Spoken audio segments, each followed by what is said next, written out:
Jean-Michel was a really vital part of the New York art scene during the 70s and the 80s, as many of you already know. I know I'm kind of preaching to the choir here.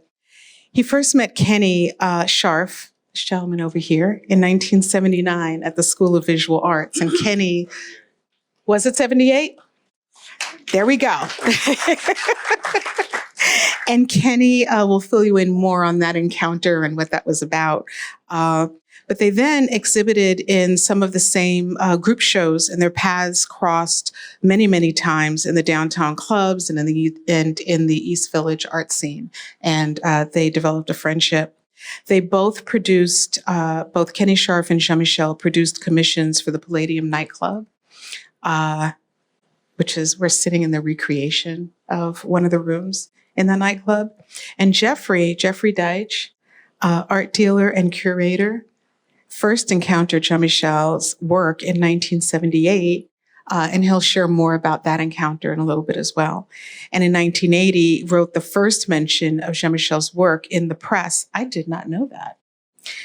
Since then, he's remained deeply supportive of his work and supportive of us as a family in the work that we're doing to honor Jean-Michel.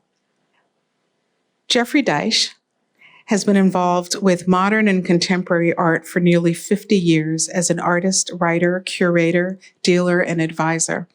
He's best known for his gallery, Deitch Projects, that was from 1996 through 2010. He was the director of the Museum of Contemporary Art, Los Angeles, MoCA, from 2010 to 2013. And he currently owns and directs the Jeffrey Deitch Gallery, an art gallery that has locations in both New York and Los Angeles. Kenny Scharf is an American painter known for his participation in New York City's interdisciplinary East Village art scene during the 1980s. Scharf's art making spans painting, sculpture, fashion, video, performance art, and street art.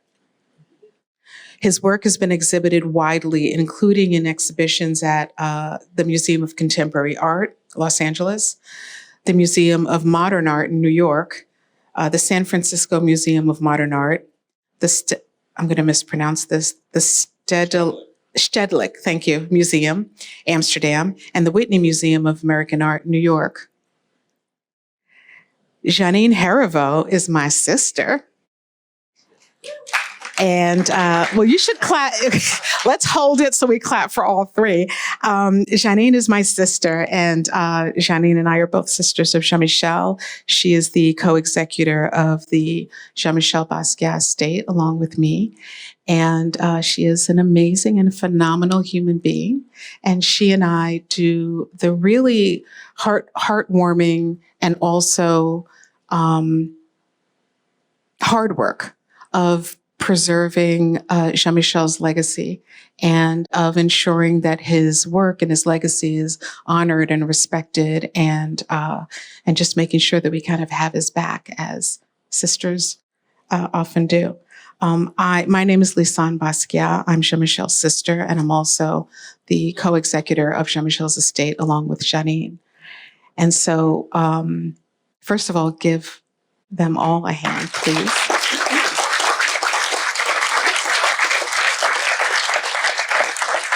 Did I forget anything? Doesn't matter. Okay, there we go. So we have kind of some talking points that we're going to use just to ensure that we hit all the points that we intended to hit. And at the same time, this really is a conversation. And I think what's so beautiful about this for Jeanine and I is that it is this once in a lifetime opportunity for us to sit down and have this conversation about Jean-Michel in this very intimate setting with his friends. And we don't get to do that often.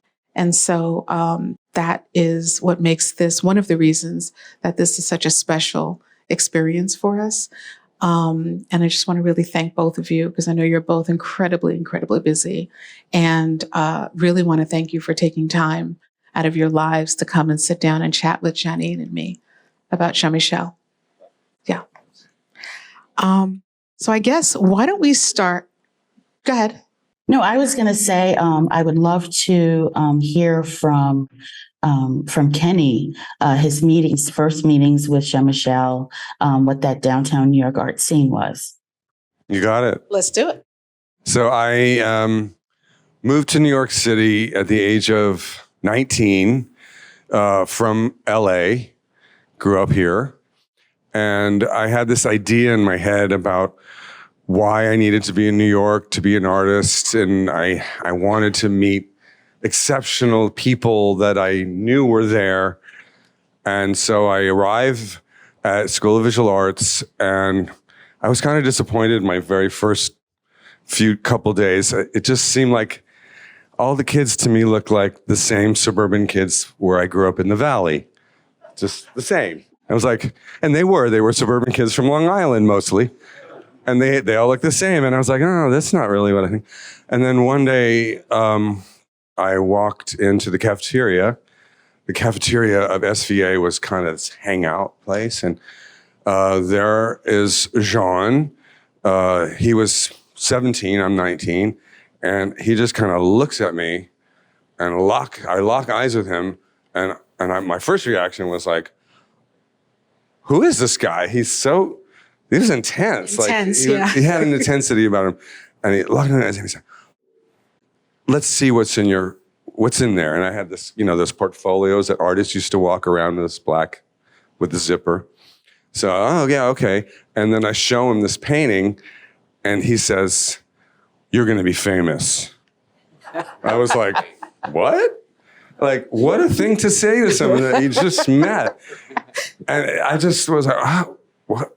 It really hit me. And then, this guy is something about this guy. And then we discovered that we were living just a block away from each other in Chelsea at the time. And so we kind of started hanging out, and he introduced me to Al Diaz, his same-o partner, and I introduced him to Keith Haring. I didn't know that. Yes. Oh, wow. And so I used to walk around the streets with Sean, and he had his marker, and he would do the same-o, and then he handed it to me, and I was like, oh, what am I going to do? And then I drew like a TV set, and I wrote The Jetsons in it. Anyway, so then I went up to where he was staying, and I didn't know much more about him than what I'm describing. And then I see this, all these collages and drawings all scattered on the floor. And there was this one piece like in the wall, it was like in the kitchen. And I looked at it and I was like, I swear, like, I've never seen this piece again. It's probably destroyed. But the image, it blew me away. It was a drawing / collage on paper of a Kennedy assassination. And just the way it was drawn, and the thing about Jean's work that hit me then, the first time I saw it, and every single time I see it to this day, is the energy pounding you. Like, literally, I looked at it and I felt like somebody had just socked me in the face, and it like threw me. To this day, I'm like describing it. It gets me excited because I could see there was so much power and energy in the scratchy, crazy, erratic drawing. And so I was kind of blown away by him right away. So that's how we met. And right away I knew this is someone important to me. And then, so when he started to become friends with Keith, and for a time, it was like we were like the three musketeers of the East Village. Do we all know what the East Village is? Okay, I just want to make sure. Do we all know what the Jetsons are? Okay, I just want to check in. Check in and see who's in the room. I think there were two things about that are really beautiful. One is how profound and prophetic Jean-Michel always was, and how so much of what he talked about back then is still a reality today. And the fact that he called your incredible talent and was prophetic even in that. Also that the word famous is like, I don't know, it just hit me like famous. Like, what are you talking about famous? And then, so right after that, he started, so he did his SAMO like in the lobby of the school. He wasn't a student. He just Right. liked to That's hang the funny out part about it. in the cafeteria to meet Yeah. artists and whatnot. And so one morning or day, I don't know what time, I'm coming in there. He is in front, and they go, "They won't let me in." And I go, "Oh," and I said, "Okay," and I'm like, I forged a note from one of my teachers and signed it. "Oh, please allow Jean-Michel to come in." I don't remember what the whole thing.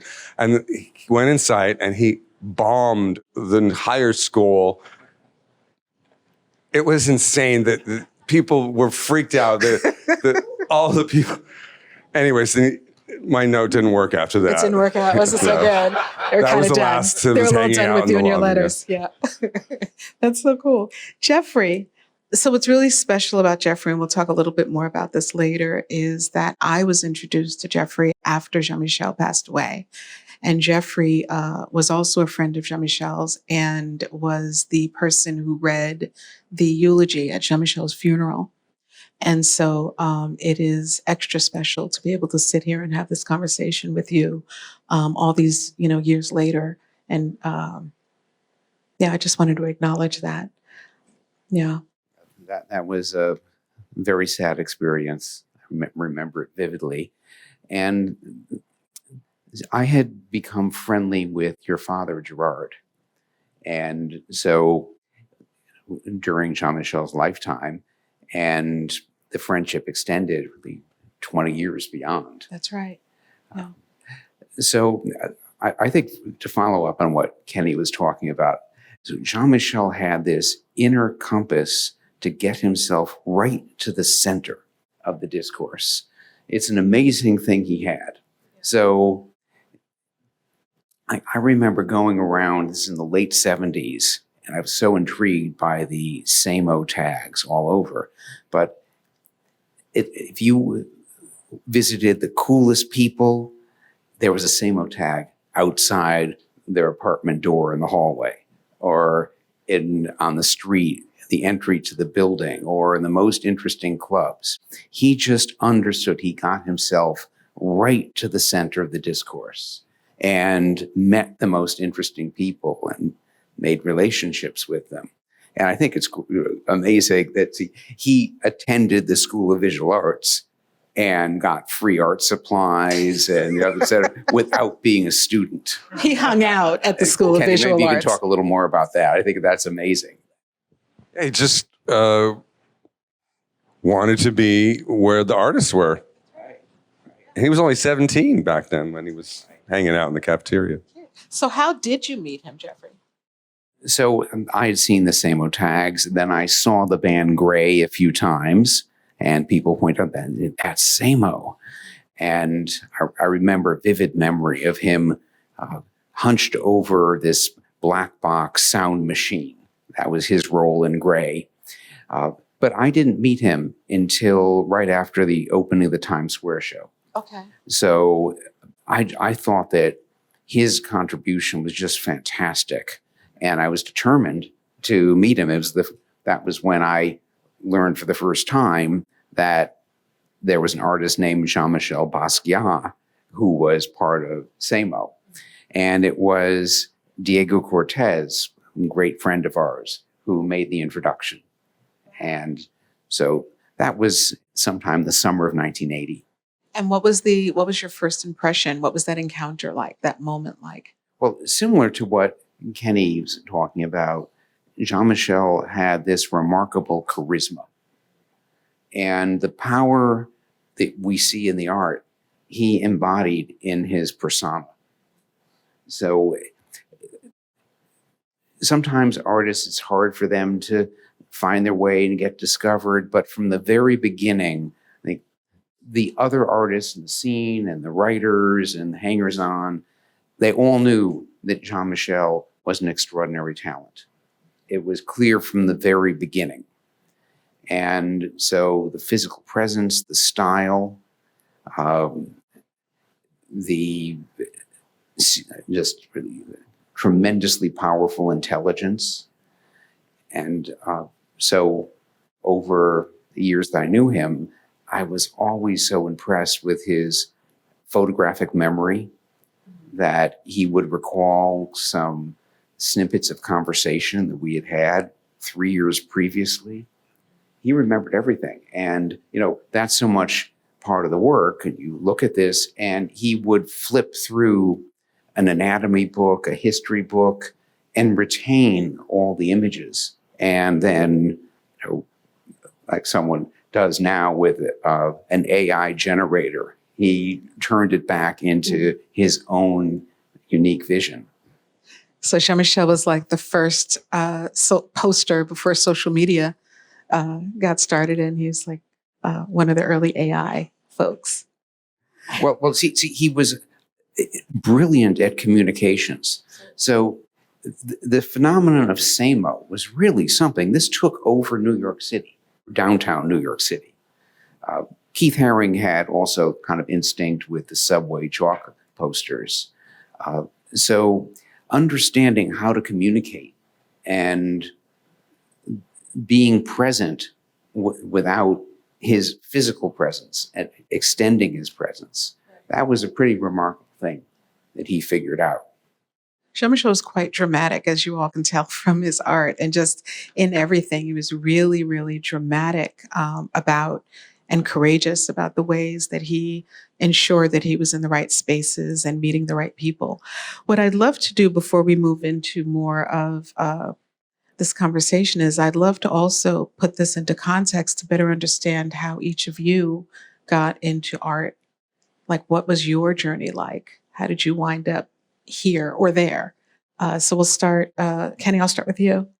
I love your stories of your teenage years in the Valley.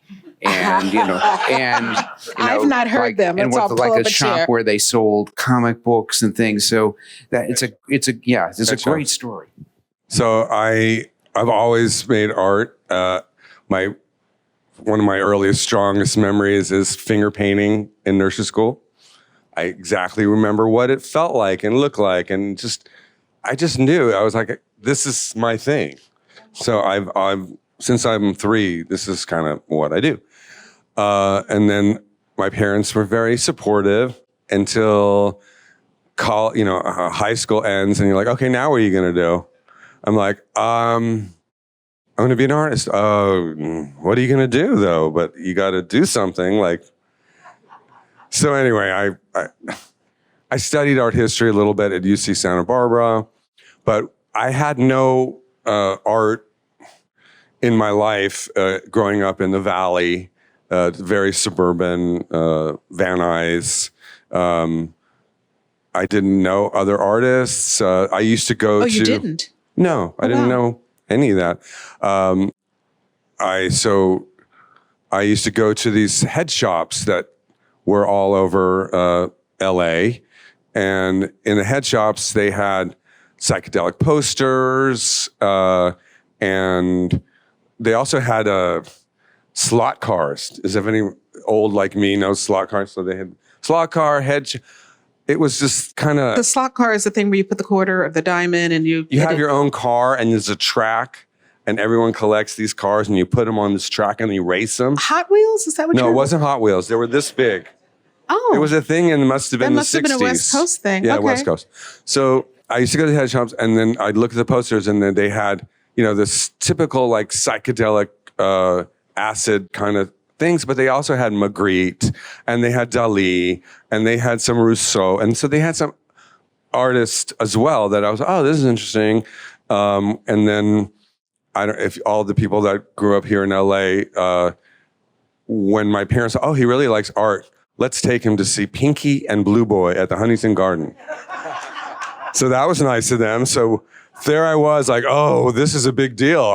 There's Pinky. Wow. And I'm like, I was excited. I don't know why I liked it so much, but because they took me special. And then, I got older, and I was like, I was in art history at UC Santa Barbara, and I was like, this is so boring here. And then all of a sudden we got to the Andy Warhol's section in the factory, and I'm like, okay, that's it. Sold my car, and I moved to New York. Wow. I wanted to be in some scene and I wanted the factory. And even though that was the 60s and this is the 70s, I felt that there was something in New York like that drew me to be there. Wow. And then I met Jean like the first week, and Keith Haring as well, the first week Wow. I was in New York. That's pretty amazing. Jeffrey, how did you wind up in art as a passion? I think so. Kenny mentions Andy Warhol. And so my experience has some parallels, different. So when I was in college, a friend of mine who was much more sophisticated shared copies of Interview magazine with me. And so this was in the early 70s. Interview wasn't the big tabloid side yet. It was folded, much more modest. But I read Interview cover to cover, and that's where I wanted to be. I wanted to be where Interview magazine was written. Wow. And then there was another magazine that was very influential. It was Avalanche. And so there's always, in the art world, there's always some magazine that's just got it, that is in sync with the latest developments. And in 1972, that was Avalanche. And I saw Vito Acconci on the cover. And so the combination of Interview and Avalanche, I had to get to New York. And I moved to New York City, not knowing a single person. It was 1974. And I just lucked out. The secretary had left at one of the central galleries that showed minimalism and conceptualism. And without really understanding what I was doing, I lucked out. I ended up right in the center, sort of parallel to what happened with Kenny. And so my first day there, I was the secretary in the front office, and the young man in the back mopping the floors and hanging paintings was this genius young artist, Chris D'Arcangelo. And that was the first artist we met. And that evening, I was already inside the New York art scene. We drove up to his studio, and I've been in the same place ever since then. That is so serendipitous that both of you would kind of see a scene and insert yourself into that scene, and then have those connections happen as quickly and easily as they did. That was New York back then. So we have to talk Let's about, talk about that New York scene. City in the 70s. Again, this our time period is really 78 into the 80s. And this was a paradise for creative people, for artists, filmmakers, writers. So when I started this job at the gallery, the director said, well, we'll need to get you an apartment. Yeah, sure. And we walked out the back of the building and across the street. And she says, I know there's this artist. He's got a teaching job going in New Jersey. I think he's going to give up his apartment. And I ended up with a rent-controlled apartment that he had renovated beautifully into like a mini loft, $165 a month. Wow. Rent-controlled. Sometimes I walked by that building and I said, Thompson Street between Prince and Spring, right in the center. And I said, why did I ever give up that apartment? Because maybe my rent now would be like $250 a month. But so it was, things were so inexpensive. You didn't have to worry about money. And the most important thing, if you were an aspiring artist, writer, filmmaker, you didn't need a job. There was always something you could pick up, make a few dollars, helping somebody carry boxes into their apartment or paint some walls. Nightclubs. Most of the artists I knew worked in the nightclubs. Right. And so a lot of, I'm slightly older. In my circle, they helped other artists renovate their lofts and, just simple construction jobs. So basically you could live and be creative without money. And there was a luncheonette around the corner from the gallery. The blue plate special was $1.25. Crazy. And so, it was, so I read about it now, and said New York was a mess and lots of crime. We didn't really notice, did you? I thought it was great. Only when someone pulled a knife or gun on me, which happens a few times. Yeah, I think it's important also to set that scene. I mean, that was a time where, from the outside looking in, it was a lot of abandoned buildings. There was, a mess. The city was almost bankrupt. It was terrible. Thank God. Otherwise, we wouldn't be able to be there. Exactly. And it was also around the time where, hip hop was taking off and music was changing and film was changing and identity, the way that people of color were being identified in popular culture was starting to shift and change. And then there were all of you folks who were, in this art making and creating the art scene, really. What was that like? Like, take us into that experience of what it was. So clearly you didn't need a job or, whatever. I think also, see, the geography that basically you live near Times Square sometimes, but basically like 80% of the people, the creative community, they lived within walking distance downtown. Soho, Tribeca, Lower East Side, and you met everybody on the street.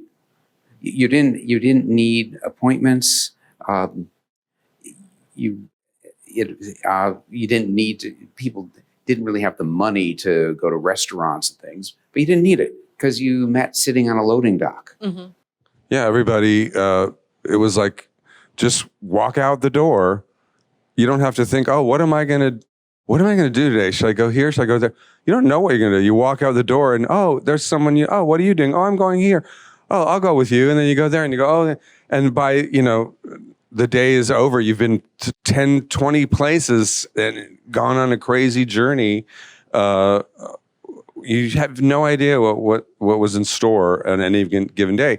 And also, back then, there was some kind of event or happening every single night, every day, that it was like there was an urgency about going out and seeing people and seeing what, music or some art show or whatever it was. There was an urgency about it. And everybody, we have to go there. That's what's happening tonight. And it was unlike anything. Now I'm like, oh, will you come to this thing? Oh, I don't know. I'd rather just stay home and go to sleep. And then there wasn't Eventbrite and things. Like, you wanted to go to the kitchen or club, you just walked in. Yeah. And there was a kind of velvet rope situation in some clubs, but the people who were in, that didn't really matter. So it was all access. Now, it was also very democratic. So when the money started coming into the art world in the early 80s, things changed. For the worse. But so I love the democracy of it. What do you mean by that, Jeffrey, if you don't mind me asking, the money coming into the art world? Okay. So this late 70s, early 80s situations, there's almost nobody who had money to be flamboyant with. And so everyone was equal. Art for art's sake. Right. And each other was each other's audience as well. Right. And then when the money started coming in, there were sort of restaurants like the Odeon that, were not, if we look at it from perspective now, they weren't so expensive, but they were too expensive for most of the artists. But the kind of the elite artists who were selling, they could go there with the collectors. And so... Well, Jean was the first. Yeah. He was the first to come home from Europe with all that cash in his pocket. Right.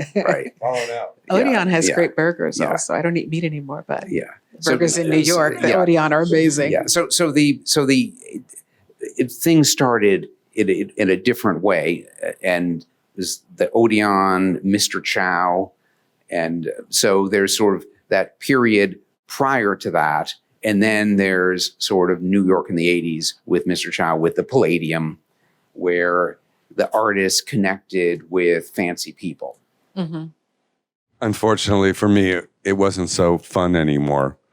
So when the money arrived, which Jean was the first out of our circle that was like, oh my God, after the New York New Wave show, he went to Italy, in Modena, right? And he had that first show. Yep. And I'll never forget, he came back and he had this money and he was like going to restaurants, talking about restaurants.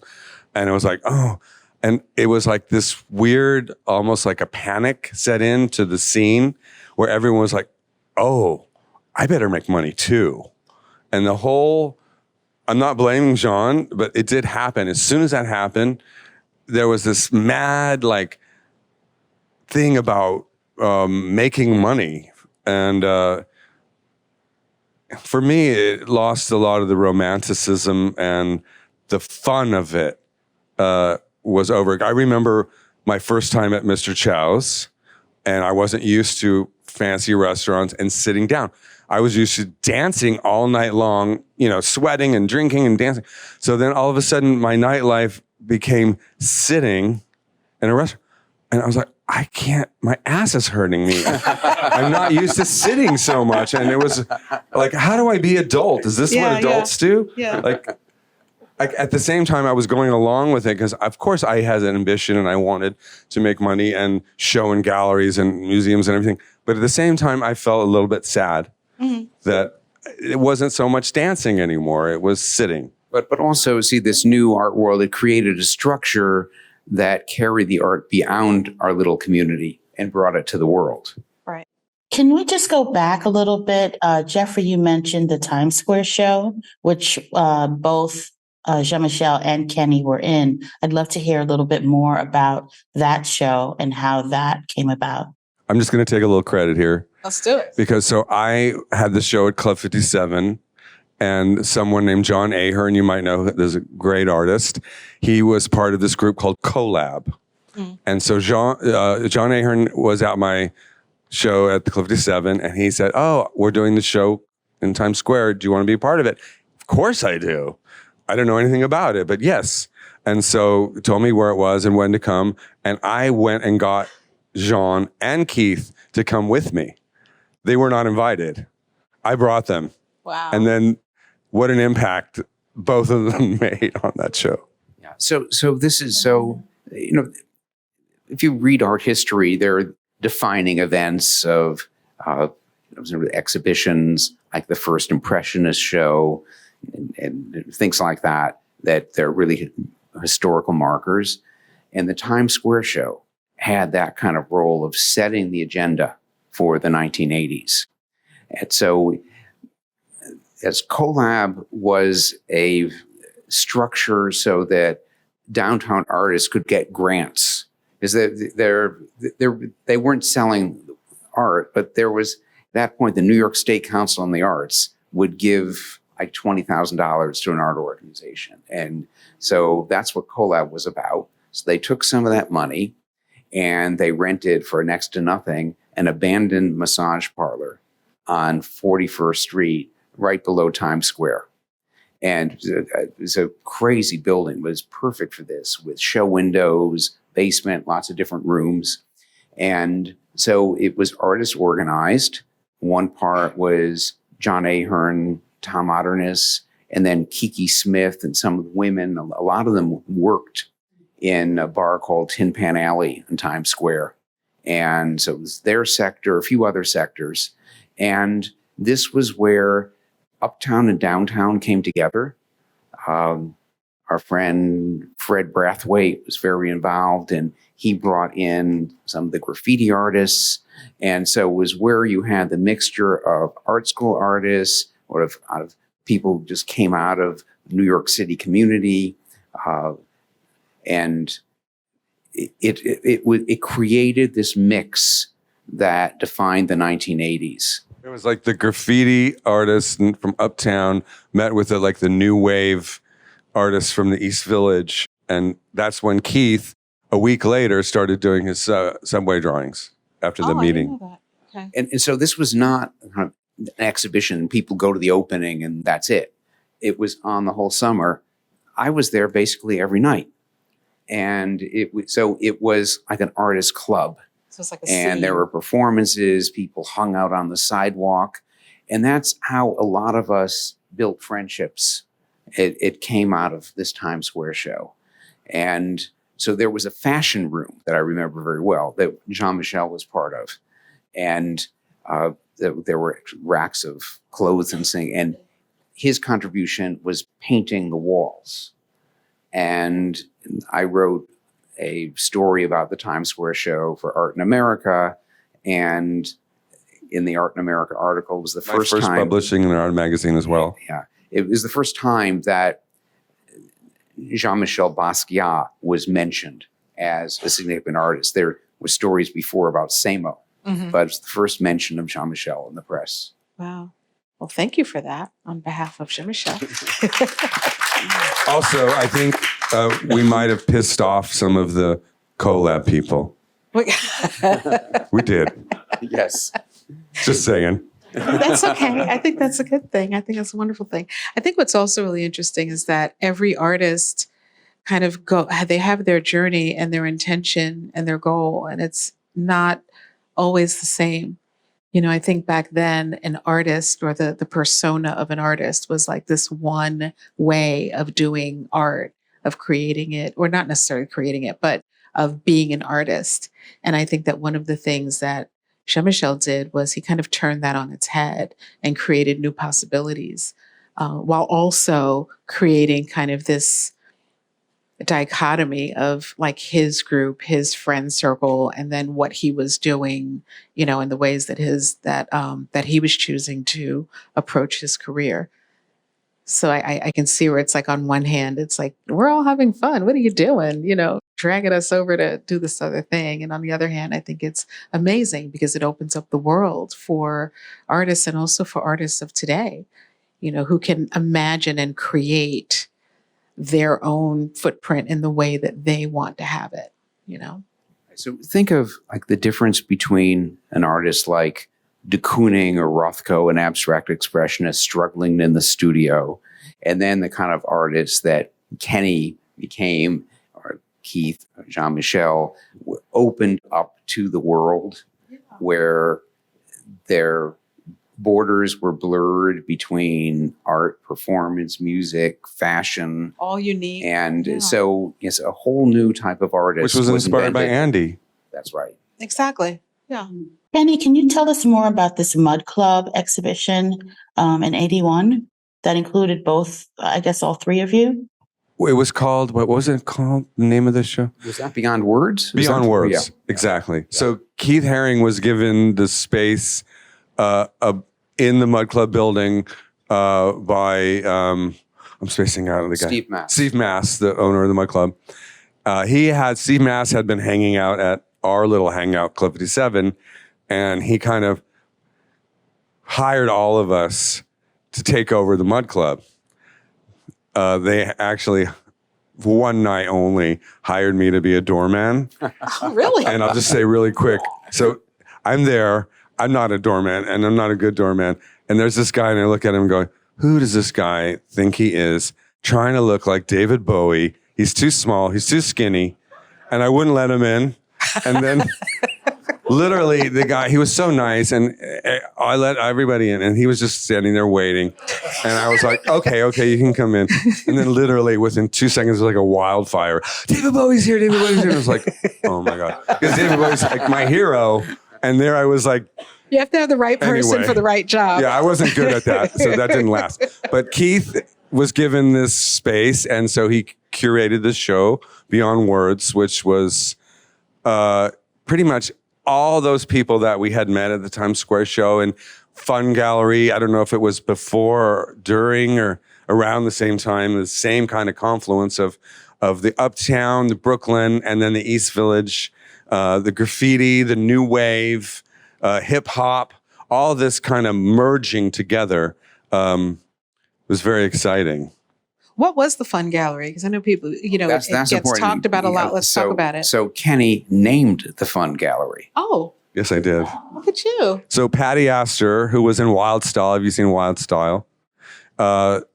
She had this little storefront. She also came to Club 57 to that same show of mine.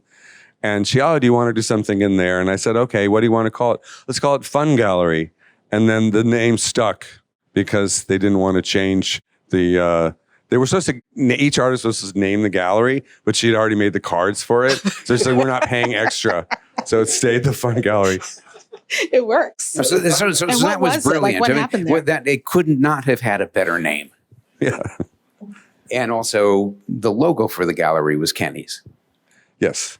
It was literally a hangout. Like, so many people met there. Once again, not only a continuation of the merger of these different kinds of young artists, but it was also attracting a lot of these young artists from the Lower East Side that would hang out and meet some of these heroes of theirs. And it was something. I mean, I actually ended up meeting all these kids and going down and painting the subways. You know, I think I'm the only, Jewish white boy to paint the subway in New York City. Anyway. Yeah. So the Fun Gallery, it was nothing like it. And so it was a couple blocks from the projects, and lots of kids from the projects came over. And so it was an amazing mix of a lot of the artists who defined the scene. There's lots of kids who came in. Did LA2 meet Keith through the Fun Gallery? Probably. I know that Keith saw LA2's tag around the Lower East Side and was kind of fixated on it. And I'm not sure exactly how he found who it was later. It was an amazing situation. And maybe Jean-Michel's most exciting exhibition ever was at the Fun Gallery. That was... What was so different about that one? The authenticity of it. Well, first, the construction. First, the work was phenomenal. And the construction of the canvases, those crazy shaped, tied together stretchers. It was just like funky real. What can you say? Jean at his best. So there was a commission that was created by Andre Keller, the Luna Luna amusement park, where both you and Jean-Michel put together pieces for that amusement park. Can you give us some detail about that? Well, actually, it's been in the news a little bit lately because they're trying to recreate it and they're adding some new artists. So I did what they call a Ketzenflieger, which is a ride, one of those rides where you swing. It's like a merry-go-round, but there's swings and you fly out in the swing. Jean did a merry-go-round. Ferris wheel. Mm-hmm. Ferris wheel. Oh, Ferris wheel. That's right, Ferris wheel. And Keith did a merry-go-round. Keith did the merry-go-round. Exactly. Right. This, I have, my stories are not all great, but the whole event itself was pretty amazing. I'm a little bit, let's say my piece got covered in marine varnish and it's all yellow, so I'm not exactly thrilled. We don't know what's going to happen with it, but Jean had the monkey baboon butt.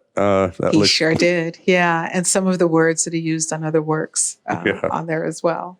But it was very an amazing thing. It was like an amusement park. They had, not only was it the three of us, we were like the young kids. They had Dali, they had Hockney, they had Lichtenstein, they had these big artists, and it seemed like it was going to be the greatest thing in the world, and then it just rained every single day, and then they closed it. Kind of like early 2023 in LA.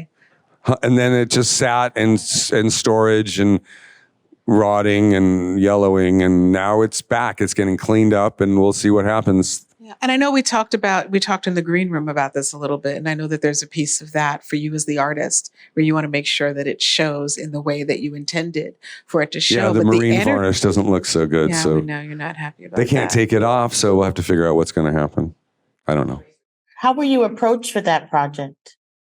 This Austrian artist, Andre Heller, who I want to strangle, by the way,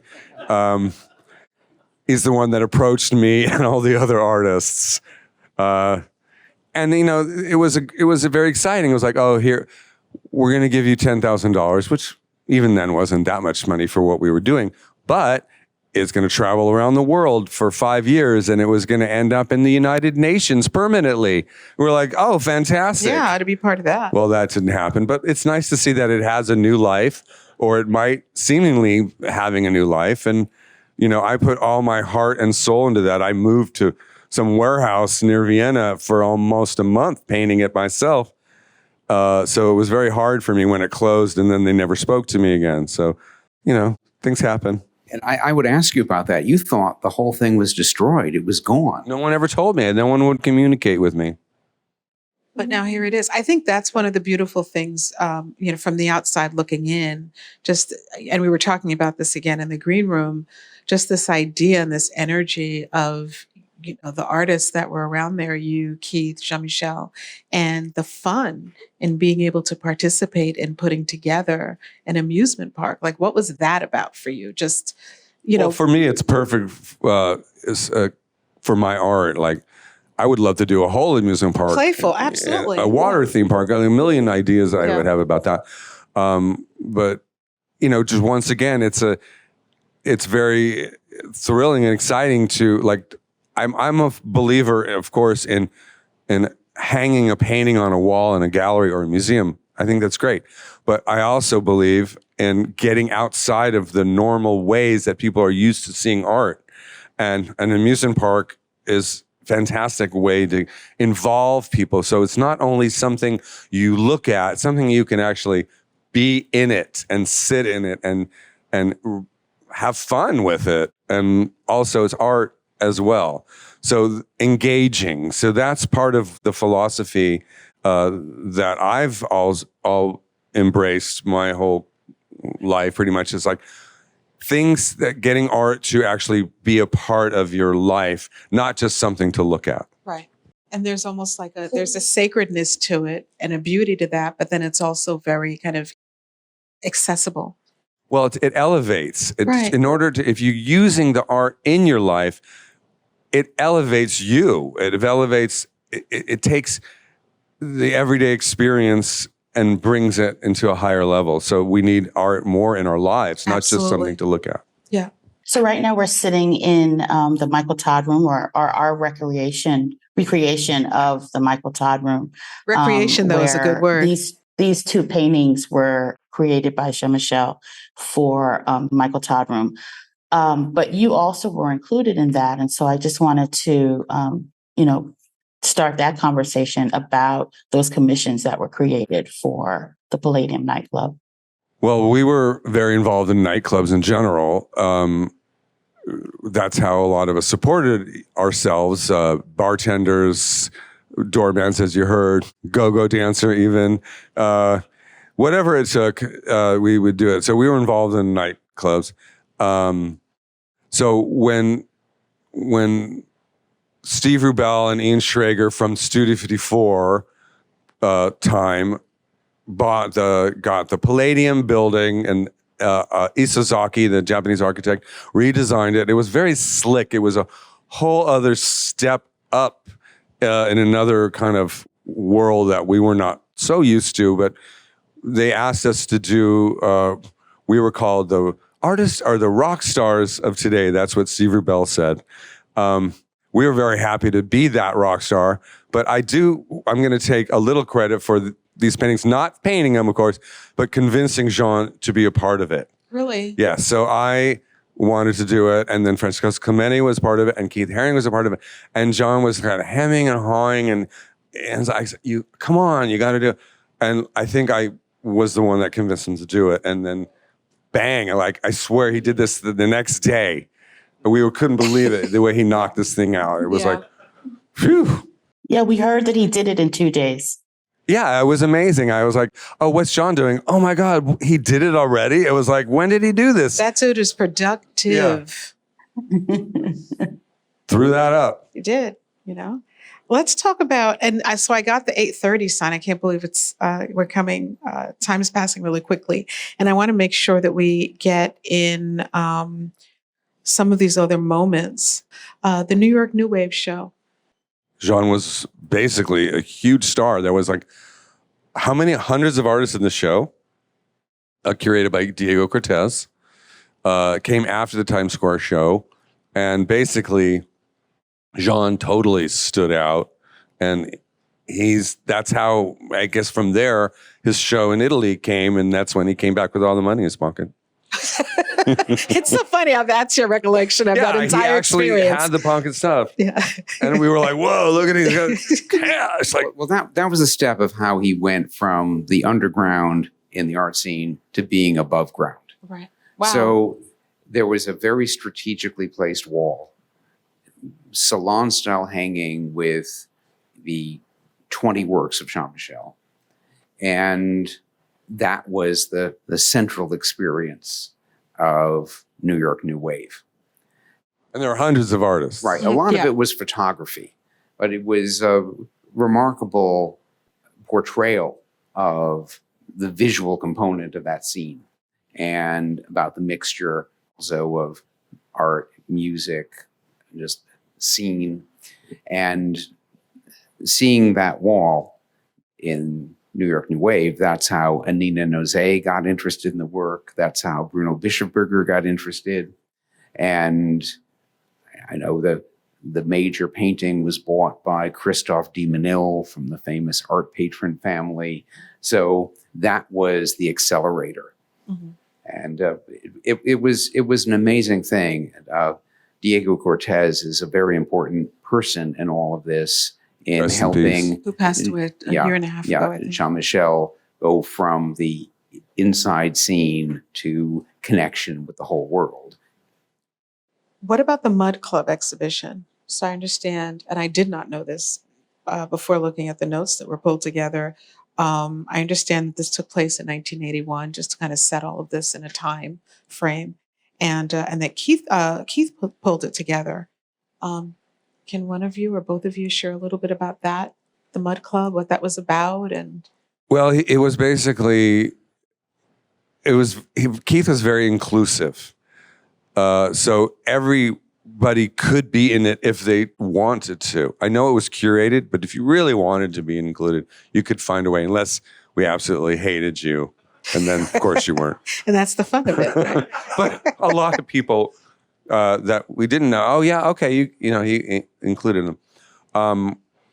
It was like a survey, I guess, in a way, in a smaller space than the New York New Wave. And it was also curated and made by an artist, Keith. I think it was just like a continuation of this whole group and defining what we were doing and how we were involved. Most of it was, I guess, most of the artists were involved in the street somehow or another. Not all of them, but I'd say a good percentage of them. And it was a nighttime show. It's a nightclub, of course. Yeah, you did go during the day like you went to a conventional art gallery. So the Mud Club was the polar opposite of Studio 54.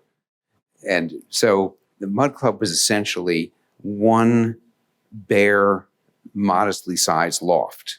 And then they had an upstairs floor. That's where Beyond Words was. Their VIP room. But there was hardly any furniture. There was a stage at one end, and people just stuffed themselves in there and stood up. It was very bare bones, but that was the place where people connected. A lot of dancing, Yeah, you didn't need a lot of a lot stuff. of You just drugs, a lot of needed a room. sweat, Yeah. everything. Yeah. And then a big scene outside in Cortlandt Alley. So when the weather was warmer, maybe there were more people outside than inside.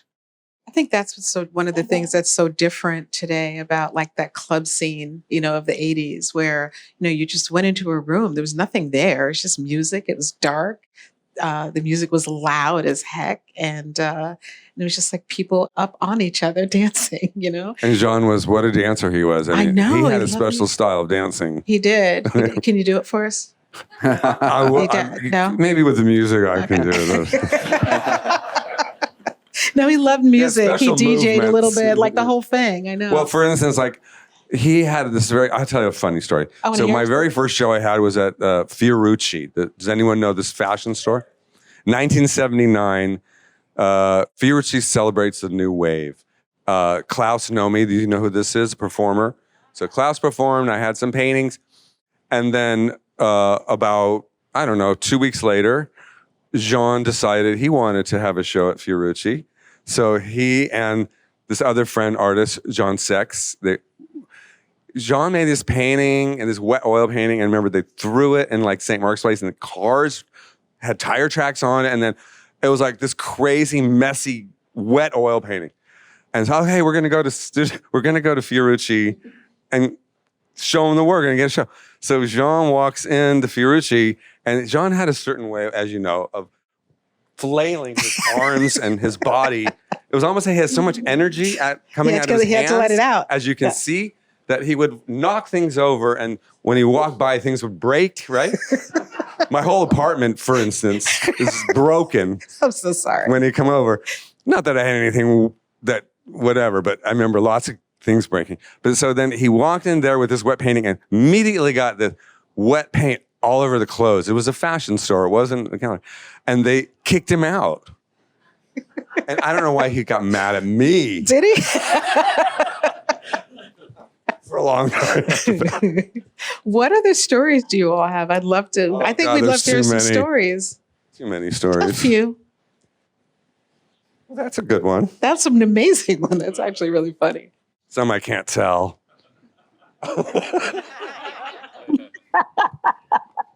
We were having fun.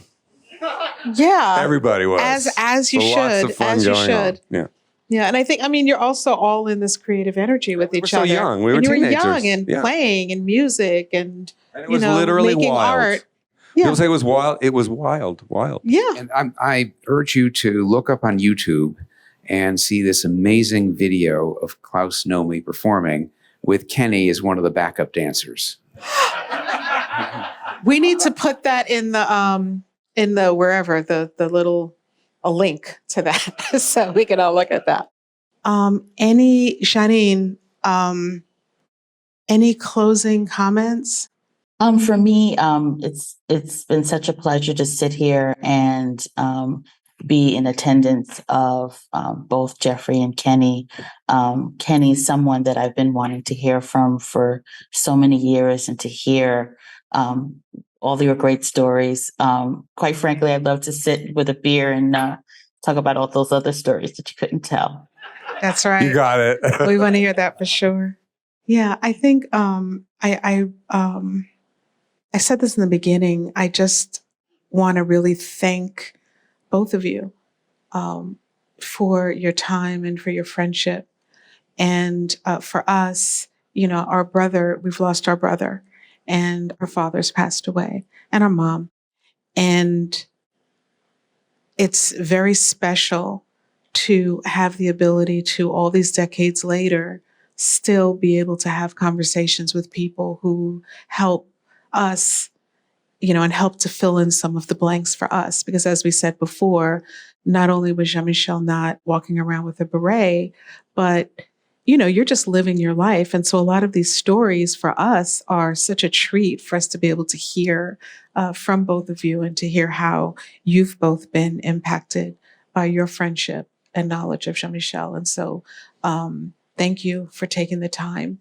So I want to thank all of you for coming out and taking time out on your Friday night to listen to us talk. The four of us talk.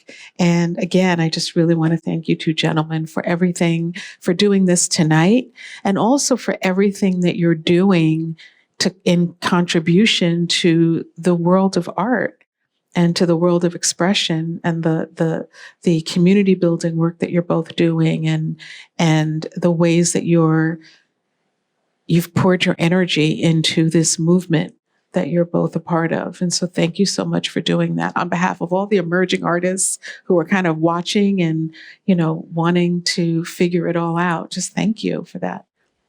Yeah.